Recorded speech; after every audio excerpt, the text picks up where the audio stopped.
Aha! In answer to Poirot's call, Barbara Amory appeared outside the French windows. "What is it? Has something else happened?" she asked. Poirot gave her his most winning smile.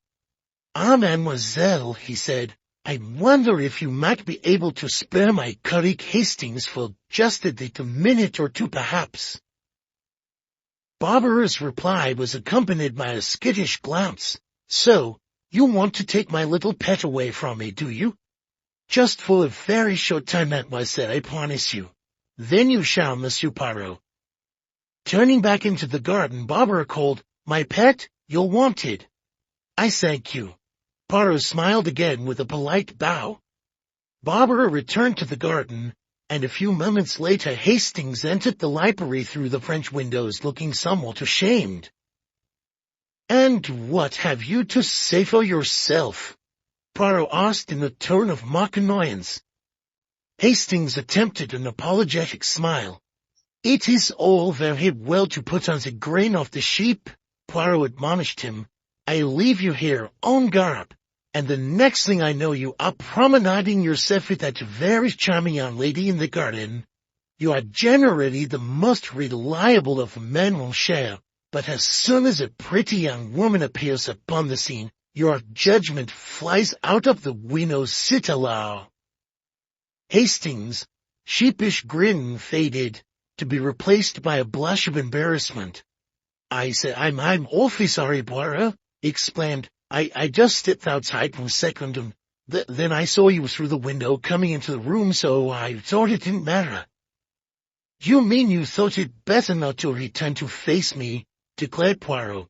"Well, my dear Hastings, you may have done the most irreparable damage. I found Caretti in here. The good Lord alone knows what he was doing, or what evidence he was tampering with. Oh, I say, Poirot, I really am sorry." Hastings apologized again. "I'm most awfully sorry. If you have not done the damage irreparable, it is more by good luck than for any other reason. But now, mon ami, the moment has come when we must employ our little gray selves." Pretending to smack Hastings on the cheek, Poirot in fact gave his colleague an affectionate pat. "Ah, good. Let's get to work," Hastings exclaimed. "No, it is not good, my friend," Poirot told him. "It is bad.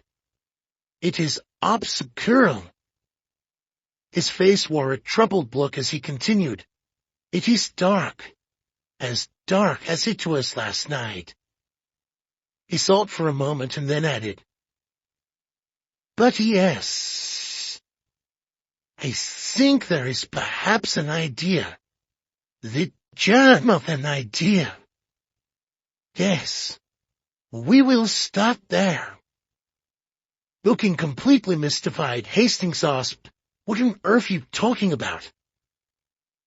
The tone of Poirot's voice changed. He spoke gravely and thoughtfully. "Why did Sir Claud die, Hastings? Answer me that. Why did Sir Claud die?"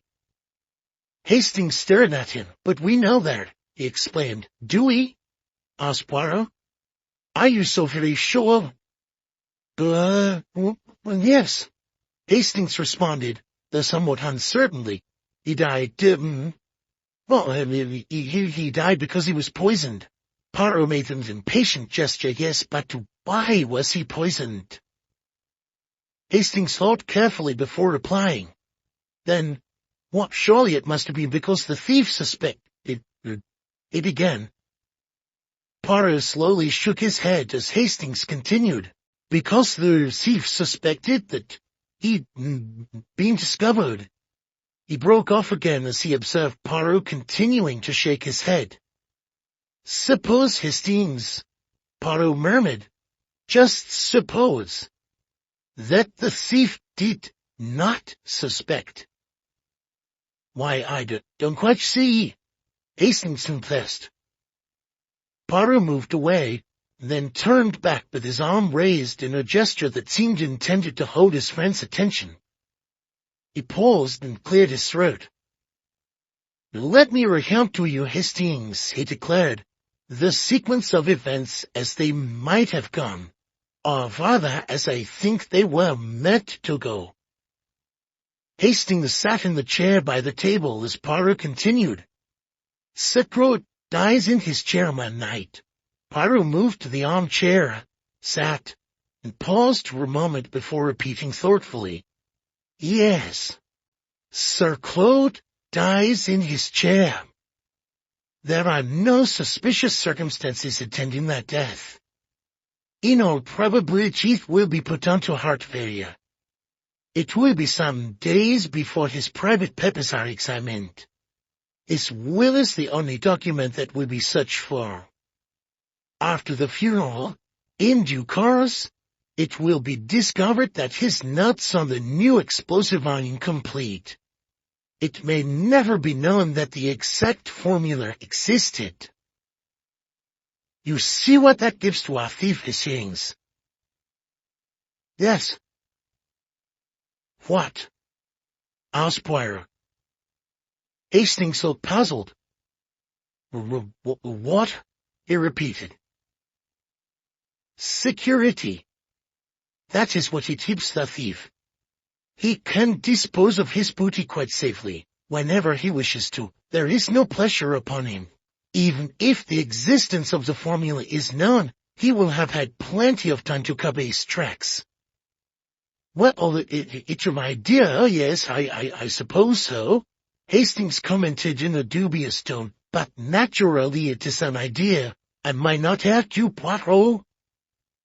But see now where this idea leads us. It tells us that the murder of Sir Claud was not a chance maneuver executed on the spur of the moment. It was a plan beforehand. Beforehand. You see now where we are. No, Hastings admitted with an engaging candor. You know very well I never see these things. I know that we're in the library of Sir Claud's house, and that's all. Yes, my friend, you are right, Poirot told him. We are in the library of Sir Claud Amory's house. It is not morning, but evening. The lights have just gone out. The thief's plans have gone awry. Poirot sat very upright and wagged his forefinger emphatically to emphasize his points. Sir Claud, who, in the normal course of things, would not have gone to that safe until the following day, has discovered his loss by a mere chance. And as the old gentleman himself said, the thief is caught like a rat in a trap. Yes, but the thief, who is also the murderer, knows something too that Sir Claud does not. The thief knows that in a very few minutes Sir Claud will be silenced forever. He is to be solved, and one only, to hide the paper safely during those few moments of darkness. Shut your eyes, Hastings, as I shut mine. The lights have gone out. We can see nothing, but we can hear.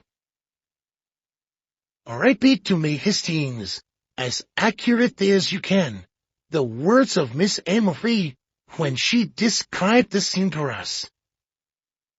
Hastings shut his eyes. Then he began to speak, slowly, with an effort of memory and several pauses. Gasps, he uttered. Poirot nodded. A lot of little gasps, Hastings went on, and Poirot nodded again. Hastings concentrated for a time and then continued. The noise of a chair falling, a metallic clink, that must have been the key, I imagine. Quite right, said Poirot. The key. Continue. A scream. No, that was Rutier screaming. She called out to Sir Claud. Then the knocking came at the door. Wait a minute. Right at the beginning, the noise of tearing a silk. Hastings opened his eyes. Yes. Tearing silk. Poirot explained. He rose, moved to the desk, and then crossed at the fireplace. It is all there, Hastings, in those few moments of darkness. All there. And yet our ears turns nothing. He stopped at the mantelpiece and mechanically straightened the vase of spills. Oh, do stop straightening those damn things, Poirot, Hastings complained. You're always at it. His attention rested. Poirot removed his hand from the vase. What is that you say? He asked. Yes, it is true. He stared at the vase of spills. I remember straightening them but a little hour ago. And now, it is necessary that I straighten them again.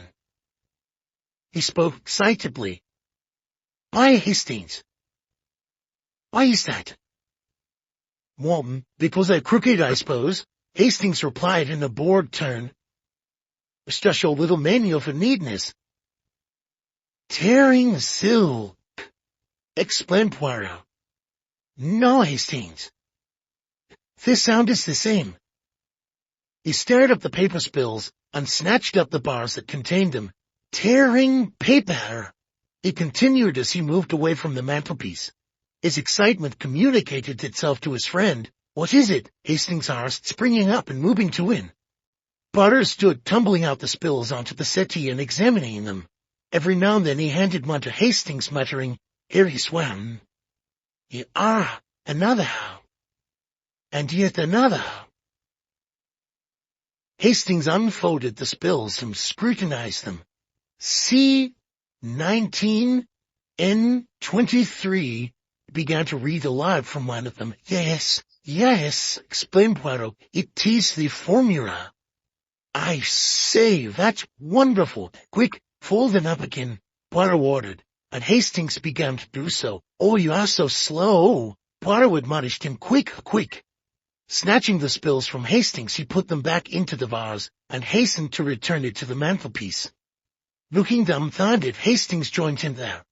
Poirot beamed. It ain't traced you what I do there, yes. Tell me, Hastings, what is it that I have here in this vase? Why, spills, of course, Hastings replied in a tone of tremendous irony. No, mon ami. It is cheese. Cheese. Precisely, my friend. Cheese. I say, Poirot, Hastings inquired sarcastically, you're all right, aren't you? I mean, you haven't got a headache or anything? Poirot's reply ignored his friend's frivolous question. For what do you use cheese, Hastings? I will tell you, mon ami. You use it to bait a mousetrap. We wait now for one thing only. The mouse. And the mouse will come, my friend. Poirot assured Hastings. Rest assured of that. I have sent him a message. He will not fail to respond. Before Hastings had time to react to Poirot's cryptic announcement, the door opened, and Edward Rayner entered the room. Oh, you're here, Monsieur Poirot, the secretary observed. And Captain Hastings also. Inspector Japp would like to speak to you both upstairs. We will come at once, Poirot replied. Followed by Hastings, he walked to the door as Rayner entered the library and crossed to the fireplace. At the door, Poirot suddenly wheeled round to look at the secretary. By the way, Mr. Rayner, the detective asked as he moved back to the center of the room, do you by any chance know whether Dr. Cavarelli was here in the library at all this morning? Yes, he was, Rayner told the detective. I found him here. Poirot seemed pleased at this. And what was he doing? Why, he was telephoning, I believe. Or was he telephoning when you came in? No, he was just coming back into the room. He'd been in Sir Claud's study. Poirot considered this for a moment and then asked Rayner, where exactly were you then? Can you remember? Still standing by the fireplace, Rayner replied, somewhere about here, I think. Did you hear any of Dr. Garrett's composition on the phone? No, said the secretary. He made it perfectly clear that he wants to be alone, so I cleared out. I see. Poirot hesitated and then took a notebook and pencil from his pocket. Writing a few words on a page, he tore it out. Hastings, he called. Hastings, who had been hovering by the door, came to him, and Poirot gave his friend the folded page. "Oh, would you be so kind as to take that up to Inspector Shep?" Rayner watched Hastings leave the room on his errand and then asked, "What was that all about?" Putting the notebook and pencil back in his pocket, Poirot replied, "I told Shep that I would be with him in a few minutes, and that I might be able to tell him the name of the murderer." "Really? You know who it is?" asked Rayner in a state of some excitement. There was a momentary pause. Hercule Poirot seemed to hold the secretary under the spell of his personality. Rayner watched the detective, fascinated, as he slowly began to speak. "Yes, I think I know who the murderer is." At last, Poirot announced, "I am reminded of another case not so long ago.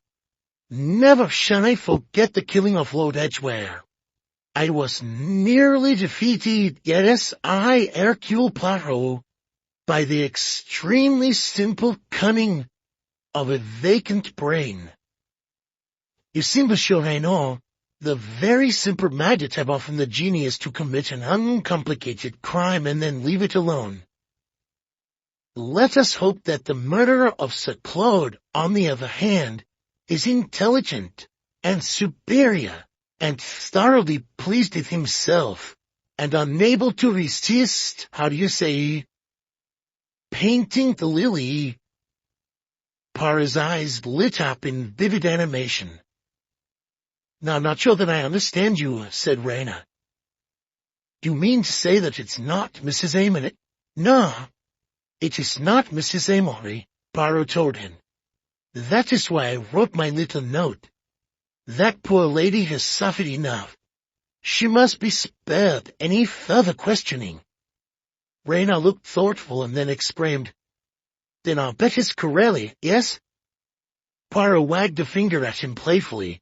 "Monsieur Renaud, you must permit me to keep my little secret until the last moment." Taking out a handkerchief, he mopped his brow. "Oh, mon Dieu, how hurt it is today," he complained. "Would you like a drink?" asked Rayner. "I'm forgetting my manners. I should have offered you one earlier." Poirot beamed. "You are very kind. I will have a whiskey, please, if I may." "Certainly. Just a moment." Rayner left the room while Poirot wandered across to the French windows and looked out into the garden for a moment. Then, moving to the settee, he shook the cushions before drifting across to the mantelpiece to examine the ornaments. In a few moments, Rayner returned with 2 whiskeys and sodas on a tray. He watched as Poirot lifted a hand to an ornament on the mantelpiece. "This is a valuable antique, I fancy," Poirot remarked, picking up a jug. "Is it?" was Rayner's uninterested comment. "I don't know much about that kind of thing. Come have a drink," he suggested as he set his tray down on the coffee table. "Thank you," murmured Poirot, joining him there. "Well, here's luck," said Rayner, taking a glass and drinking. With a bow, Poirot raised the other glass to his lips. "To you, my friend. And now let me tell you of my suspicions. I first realized that—" He broke off suddenly, jerking his head over his shoulder as though some sound had caught his ear. Looking close up, indicating that he thought someone might be eavesdropping. Rayner nodded in comprehension. The 2 men crept stealthily up to the door, and Poirot gestured at the secretary to remain in the room. Poirot opened the door sharply and bounced outside, but returned immediately, looking extremely crestfallen. "Ah, surprising," he admitted to Rayner. "I could have sworn I had something.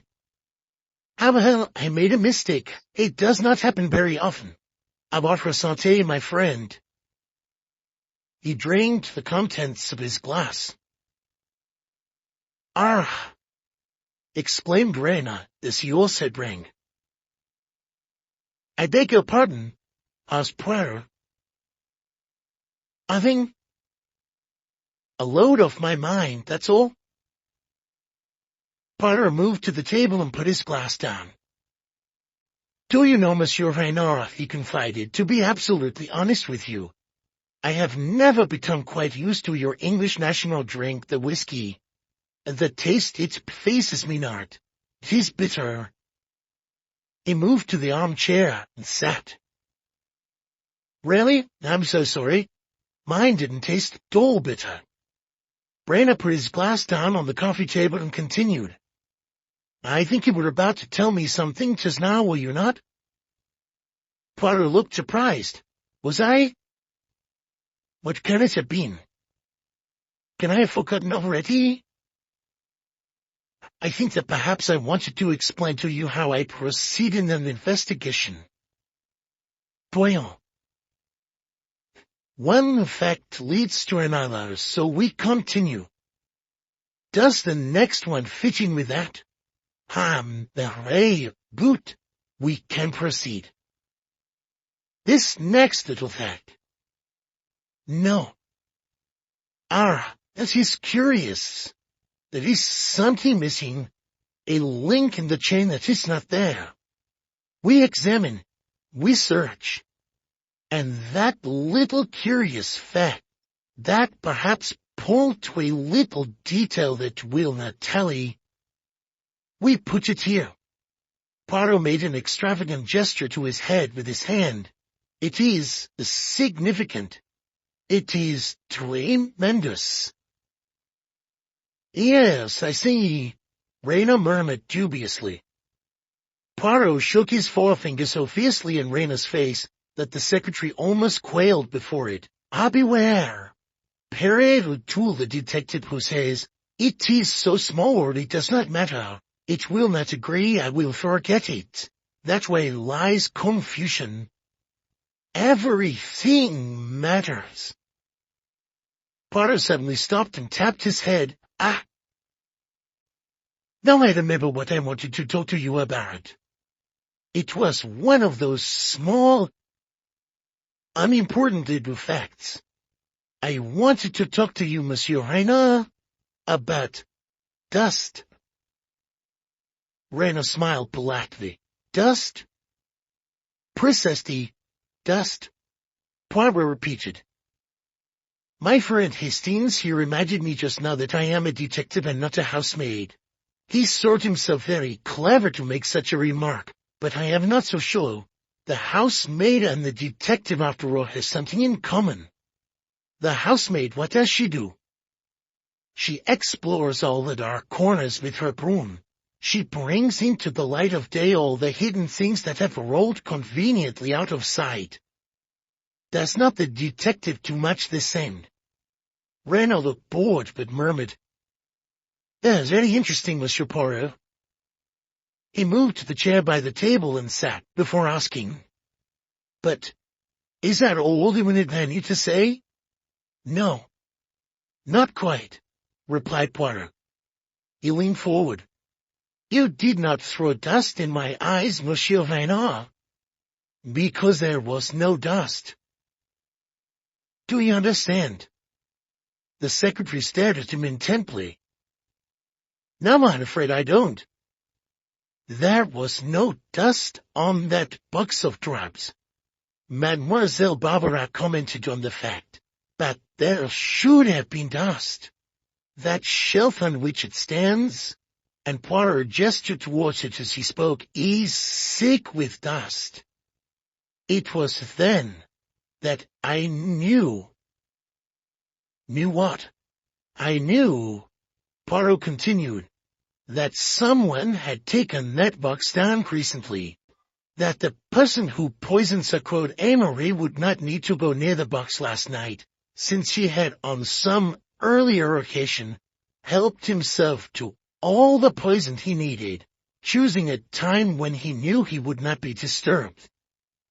You did not go near the box of drugs last night, because you had already taken from it the hyacinth you needed, but you did handle the coffee, Monsieur Reynard. Reynard smiled patiently.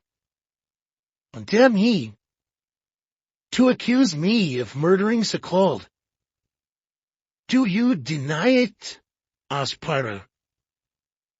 Reynard paused before replying. When he spoke again, a harsher tone had entered his voice. Oh no, he declared. I don't deny it. Why should I? I'm really rather proud of the whole thing. It ought to have gone off without a hitch. It was sheer bad luck that made Sir Claud open the safe again last night. He's never done such a thing before. Poirot sounded rather drowsy as he asked, Why are you telling me all this? Oh, why not? You're so sympathetic. It's a pleasure to talk to you. Reynard laughed and continued, Yes. Things very nearly went wrong. But that's what I really pride myself on, turning a failure into a success. A triumphant expression appeared on his face. To devise a hiding place on the spur of the moment was really rather creditable. Would you like me to tell you where the formula is now? His drowsiness now accentuated. Poirot seemed to find difficulty in speaking clearly. I do not understand you, he whispered. Made one little mistake, Monsieur Poirot, Brenner told him with a sneer. You underestimated my intelligence. I wasn't really taken in just now by your ingenious red herring about poor old Corelli. A man with your brains couldn't seriously believe that Corelli would be thinking about. You see, I'm playing for big stakes. That piece of paper delivered in the right quarters means £50,000 to me. He leaned back.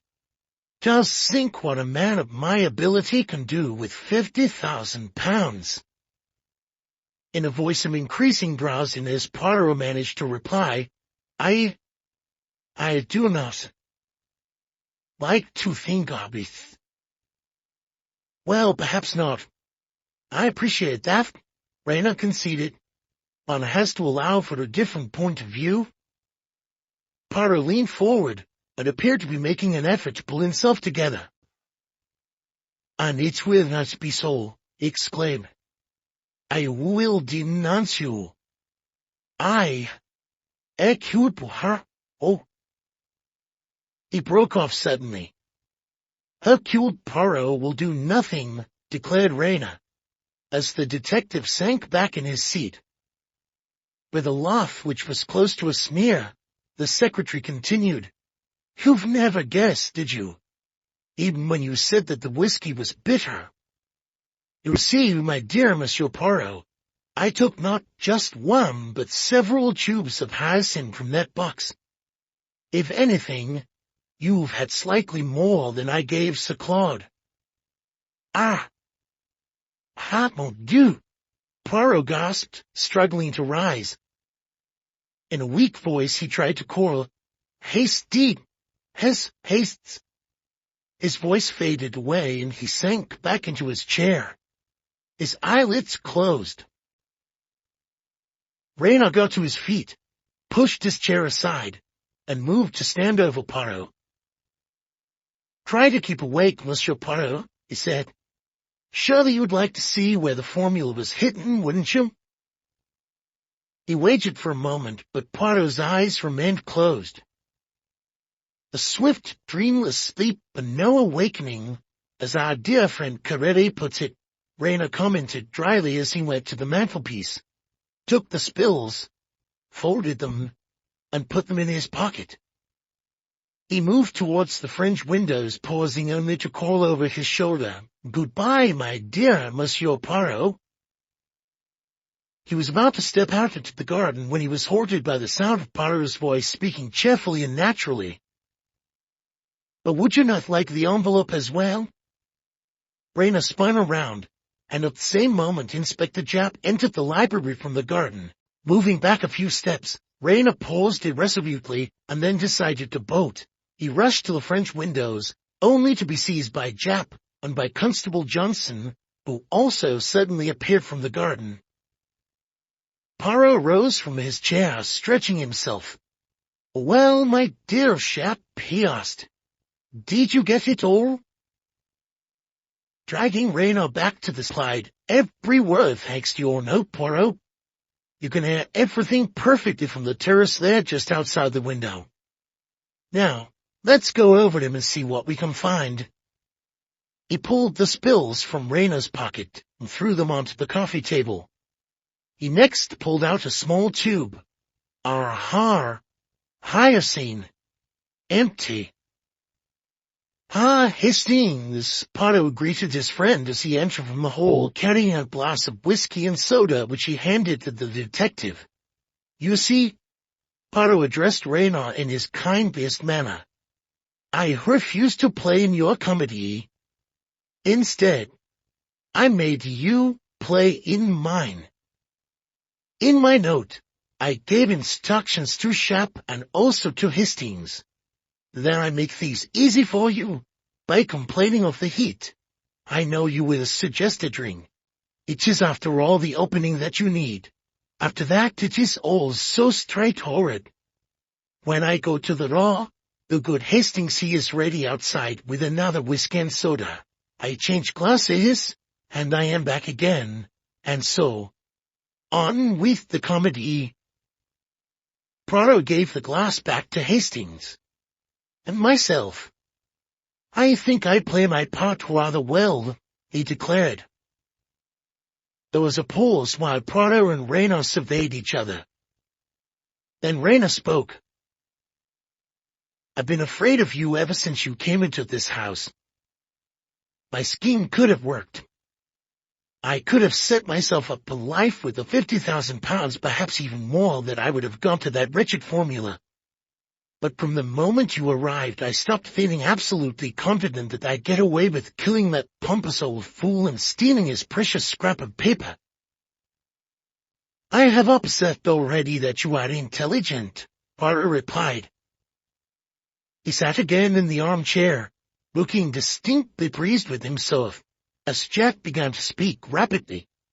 "Edward Raynor, I arrest you for the wilful murder of Sir Claud Amory, and I warn you that anything you say may be used in evidence." Jack made a gesture to the constable to take Raynor away.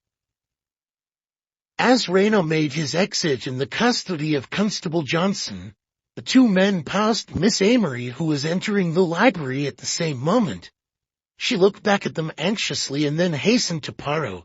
"Oh, Monsieur Poirot," she gasped, as Poirot rose to greet her. "Is this true? Was it Mr. Raynor who murdered my poor brother?" "I am afraid so, mademoiselle," said Poirot. Miss Amory looked dumbfounded. Oh, she exclaimed. "I can't believe it. What wickedness! We've always treated him like one of the family, under beeswax and everything." She turned abruptly and was about to leave when Richard entered and held the door open for her. As she almost ran from the room, her niece Barbara entered from the garden. "This is simply too shattering for words," Barbara exclaimed. "Edward Raynor, of all people, who would have believed it? Somebody's been frightfully clever to have found out. I wonder who." She looked meaningfully at Poirot, who, however, gave a bow in the direction of the police inspector as he murmured, "It was Inspector Stapp who solved the case, mademoiselle." Japp beamed. "I will say for you, Monsieur Poirot, you're the goods, and a gentleman as well."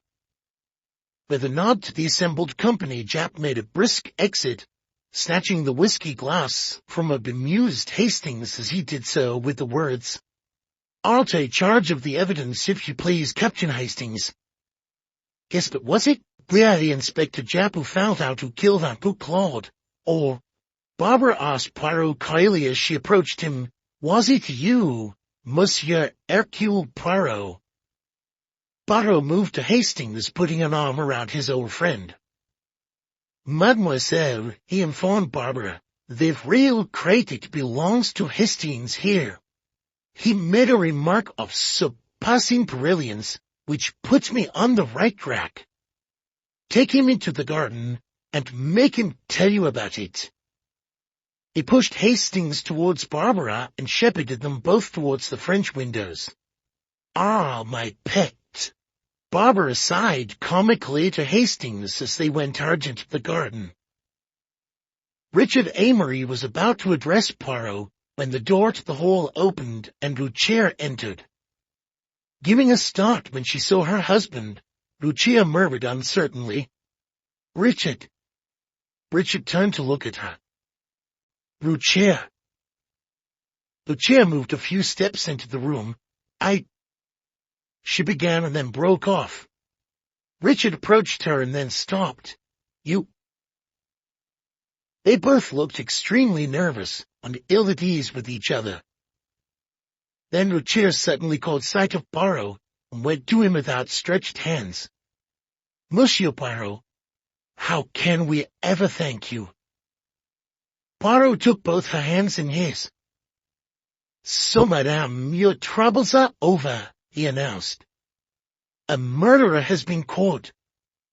"But my troubles, are they really over?" Lucia asked wistfully. "It is true that you do not look quite happy yet, my child," Poirot observed. "Shall I ever be happy again, I wonder?" "I think so," said Poirot with a twinkle in his eye. "Trust in your old Poirot." Guiding Lucia to the chair by the table in the center of the room, he picked up the spills from the coffee table, went across to Richard and handed them to him. "Monsieur," he declared, "I have pleasure in restoring to you Sir Claud's formula. It can be pieced together. What is the expression you use? It will be as good as new." "Oh my God, the formula!" Richard exclaimed. "I'd almost forgotten it. I can hardly bear to look at it again. Think what it's done to us all. It cost my father his life, and it's all but ruined the lives of all of us as well." "What are you going to do with it, Richard?" Richard asked him. "I don't know." "What would you do with it?" Rising and moving to him, Lucia whispered, "Would you let me?" "But Charles," her husband told her, handing her the spills, "do as you like with the wretched thing." "Thank you, Richard," murmured Lucia. She went to the fireplace, took a match from the box on the mantelpiece, and set fire to the spills, dropping the pieces one by one into the fireplace.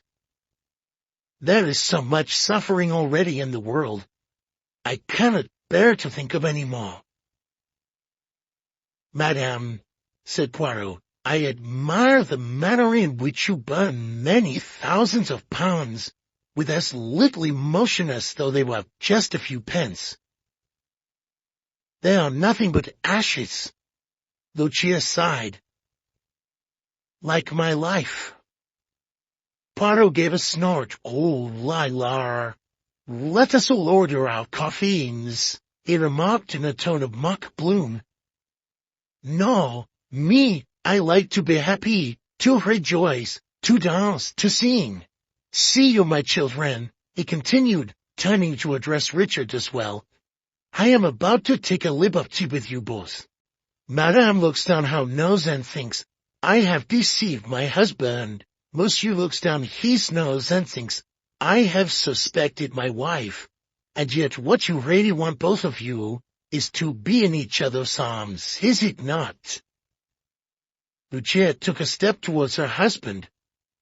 "Richard," she began in a low voice. "Madame," Poirot interrupted her, "I feel that Sir Claud may have suspected you of planning to steal his formula because, a few weeks ago, someone, no doubt an ex-colleague of Carelli, though people of that kind are continually falling out with one another, someone, I say, sent Sir Claud an anonymous letter about your mother.